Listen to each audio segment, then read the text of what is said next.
अस्सलाम वालेकुम। मैं हूं अब्दुल मन्नान, क्लिनिकल साइकोलॉजिस्ट। आज हम जिस टॉपिक की बात करेंगे वो बड़ा दिलचस्प है। रोज़मर्रा की रूटीन में हम इससे गुज़रते हैं और हमारी मेंटल हेल्थ में इसका बड़ा रोल है, बड़ा ही अहम रोल है। जी हाँ, आज का टॉपिक है कॉग्निटिव डिस्टॉर्शंस, ख़यालात का बगाड़। ये वो माइक्रोस्कोप है जो हम अपने ज़हनों पे, अपनी आँखों पे लगा के फिरते हैं और अपने ही ख्यालात को और दूसरे के ख्यालात को इसमें क्वांटिफाई करते रहते हैं। Cognitive distortions are internal filters और biases that increase our misery, fuel our anxiety and make us feel bad about ourselves। जी हाँ, हमारा जहन कंटिन्यूसली इस चीज़ को डील करता है, बहुत सारा मेंटल प्रोसेस करता है। जब ज़हन काम कर रहा होता है तो वो चीज़ों को अरेंज कर रहा होता है, चीज़ों के बारे में सोच रहा होता है। जब भी कोई शख्स बात करता है तो वो जो बात करता है उसमें उसकी current qualification, current mental state और current mental health, mental state, इसके अलावा उसका पास्ट भी शामिल होता है, उसकी सेंसेशन भी शामिल होती है, उसके महसूसात भी शामिल होते हैं। फिर वो जाके कहीं कोई बात कहता है। ये सोचने के वो गलत अंदाज हैं जो हमें डिप्रेस रखते हैं, जो हमें परेशान रखते हैं और हम लाशऊरी तौर पे अनकॉन्शियसली इन ख्यालात का शिकार रहते हैं। अगर 21 डेज़ यही सिचुएशन रहे कि हम ऐसे ही ख्यालात का शिकार रहें, तो ये एक हैबिट बन जाती है। ताहम हैबिट रिवर्स हो सकती हैं, इनको चेंज किया जा सकता है। और अगर कोई 90 डेज़ ऐसी ही सिचुएशन से गुज़रे, तो फिर ये लाइफ़स्टाइल बन जाता है। आप ज़रा गौर कीजिए कि क्या आपका लाइफ़स्टाइल भी ऐसा है? क्या आप भी दूसरों की कही हुई बातों को बहुत ज़्यादा महसूस करते हैं? ये वो सोचने के अंदाज हैं जो बचपन से लेके बड़े होने तक हम इनसे गुजरते हैं, हमारे सराउंडिंग में ये चीज़ें चलती हैं और गैर महसूस अंदाज में ये हमारे अंदर भी आ जाती हैं, हमारे अंदर भी शामिल हो जाती हैं। आज ही आइडेंटिफाई कीजिए कि आप में कौन कौन से कॉग्निटिव डिस्टॉर्शंस हैं, उनको निकाल बाहर कीजिए, फिर अपने कंफर्ट जोन से बाहर लाए फैसले। कुछ कॉमन कॉग्निटिव डिस्टॉर्शंस हम जानेंगे। अगर आपको ये वीडियो अच्छी लगे तो हमारे चैनल को सब्सक्राइब कीजिए और हमें बताइए कि इसकी वीडियो का पार्ट 2 बनना चाहिए या नहीं। आज हम कुछ कॉग्निटिव डिस्टॉर्शंस का तज़किरा करेंगे, ऐसे मेंटल पैटर्न्स, ऐसे थिंकिंग पैटर्न्स जो हमें मजबूर करते हैं कि हम वो तमाम चीज़ें, वो तमाम जो हमें पर्टिकुलर वे से चीज़ों को देखने पे मजबूर कर देते हैं। नंबर 1 है ब्लैक एंड वाइट।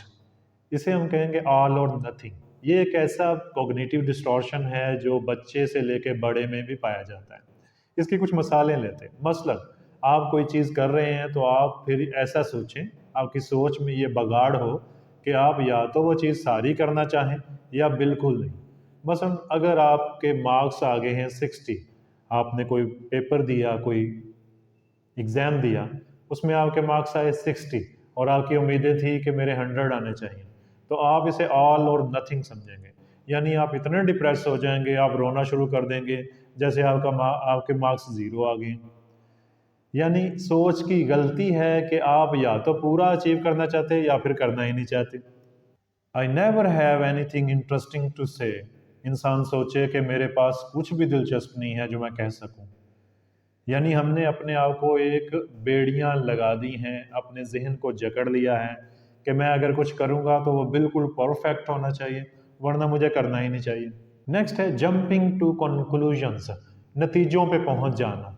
इसे माइंड रीडिंग भी कहते हैं कि आपको किसी ने कोई बात कही तो आपने उससे फिर उसका माइंड रीड किया या आप जंप टू कंक्लूजन कर गए, आपने नतीजा अखज़ कर दिया। मसलन डॉक्टर ने आपसे कहा कि आपकी सेहत ज़रा ख़राब है, तो आपने सोचा कि मेरी सेहत ख़राब है, गोया मैं मरने वाला हूँ।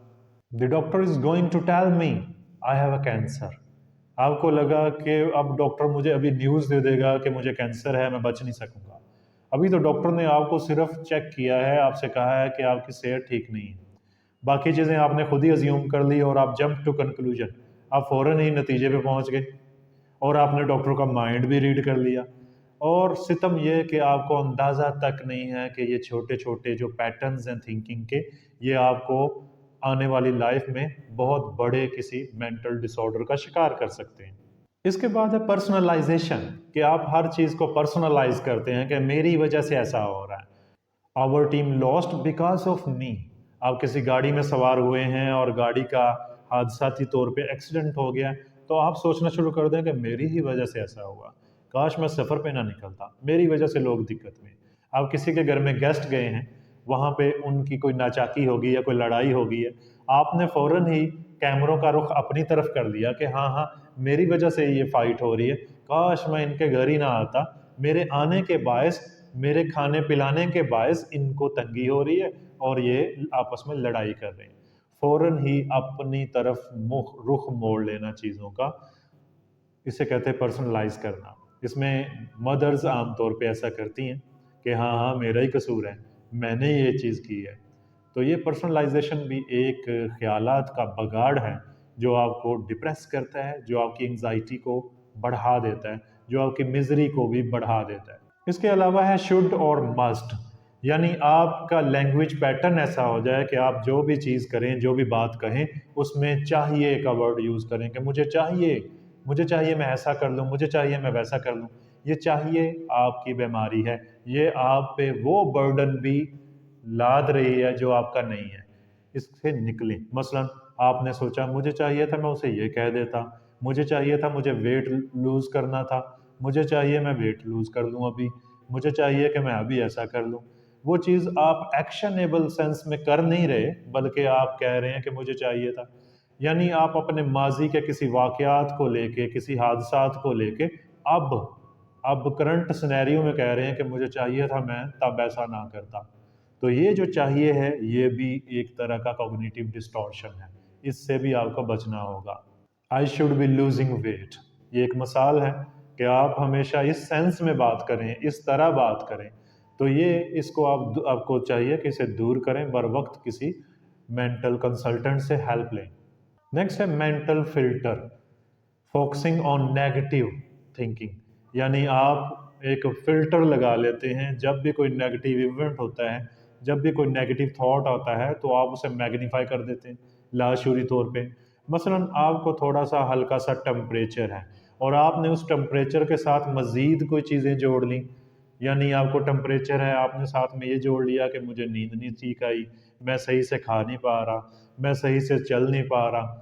यकीनन बुखार में ऐसी कैफियत होगी, लेकिन आप उनका इजाफी बर्डन खुद पे क्रिएट कर रहे हैं just because of your cognitive distortion. इसके अलावा ओवर जनरलाइजेशन भी एक कॉग्निटिव डिस्टॉर्शन है, चीज़ों को ओवर जनरलाइज कर लेना कि मैं ऐसा कर ही नहीं सकता। मसलन आपको किसी रिश्ते से इनकार हो गया है, आपको रिजेक्शन हो गई है और आपने इस चीज़ को ओवर जनरलाइज किया, अब मैं किसी को पसंद आ ही नहीं सकती, अब मेरी शादी होगी ही नहीं, मुझे पक्का पता है कि अब मैं नाकाम हो जाऊंगा। ये जो पक्का पता है, ये जो ओवर जनरलाइजेशन है, ये भी एक तरह का कॉग्निटिव डिस्टॉर्शन है। I will never find a partner, ज़रा सी कोई रिजेक्शन हो गई है आपको, ज़रा सी किसी ने कोई बात कह दी है, तो उससे मसलन किसी का एक्सीडेंट हो जाता है और उसकी टांग टूट जाती है या उसकी आंख का कोई मसला बन जाता है, तो वो सोचे कि अब मेरी शादी होगी नहीं। नेक्स्ट डिस्टॉर्शन है मैग्निफिकेशन एंड मिनिमाइजेशन, यानी इंसान लाशऊरी तौर पे खुशी के लम्हों को मिनिमाइज करके देखता है। जो भी खुशी के पल होते हैं उनको हमेशा मिनिमाइज कर देता है, और जो गमी देने वाले या नेगेटिव इमोशंस होते हैं उनको मैग्नीफाई करता है। मैं इसकी मिसाल देता हूँ। मसलन एक स्पोर्ट्समैन, एक क्रिकेटर बैटिंग कर रहा है और उसने मैच जितवा दिया है, उसने 44 रन्स किए हैं और उसने आखिरी जो शॉट मारी है, छक्का मारा है उसने, और ग्राउंड उसके लिए क्लैप कर रहा है और उसके लिए लोग पागल हो रहे हैं, और उसे, वो अपने बैट को गुस्से से मारता हुआ स्टेडियम से बाहर आ रहा है कि मैंने 50 नहीं की, मेरी 50 नहीं हुई। वो उसने जो मैच जितवाया है, जो मैन ऑफ द मैच भी बन सकता है, जिसने मैच जितवाया, जिसने अभी शॉट लगाई है, उसे क्या ख्याल आ रहा है, उसने अपनी तमाम तर कामयाबी को, खुशी को मिनिमाइज कर दिया और 50 ना होने का जो सदमा है उसे मैग्नीफाई करके अपने ऊपर लेके और उदास हो गया। इसकी बहुत सारी और भी मिसालें हैं कि आप किसी शादी में गए हैं, वहाँ पे सब कुछ अच्छा रहा, सारा अरेंजमेंट अच्छा था, सारा इवेंट बहुत अच्छा रहा, लेकिन एक छोटी सी कोई नेगेटिविटी, छोटी सी कोई बात कह दी किसी ने, उसको आपने इतना ओवर जनरलाइज किया, इतना मैग्नीफाई किया कि आपका जो फंक्शन से वापसी है वो ऐसे बोझल दिल से हो रही है जैसे कुछ भी अच्छा नहीं हुआ। इसके अलावा है फॉर्चून टेलिंग, यानी कोई भी सिम्टम है आप में, कोई भी चीज़ है, कोई भी नेगेटिविटी है, कोई भी दुख आपको अल्लाह ताला की तरफ से अगर मिल गया है, तो आप क्या करते हैं, उस पर सब्र नहीं करते और अपने आप को फ़ौरन एक किस्मत के कसूरवार ठहरा के मेरी किस्मत ही ऐसी है, मेरी किस्मत ऐसी है, अब ऐसा हो जाएगा, बुरे बुरे चीज़ें जो हैं वो अपने ऊपर लेके आते हैं और फ़ौरन सोचते हैं मेरे साथ जैसे कभी अच्छा हुआ ही नहीं, अल्लाह ताला मेरे साथ ही ऐसा करता है, वाई मी। वो ब्लेसिंग्स, वो नेमतें, वो जो कामयाबियाँ हैं, माजी में कितनी ऐसी चीज़ें थी, कितने ऐसे बुखार हुए थे आपको, आप उनसे निकल आए। अब की बार आपने खुद पे मौत का ठप्पा क्यों लगा लिया, फियर ऑफ डेथ क्यों आपको तंग किए जा रही, just because of your cognitive distortion. Next जो कॉग्निटिव डिस्टॉर्शन है, जो ख्यालात का बगाड़ है, वो है कंपैरिजन।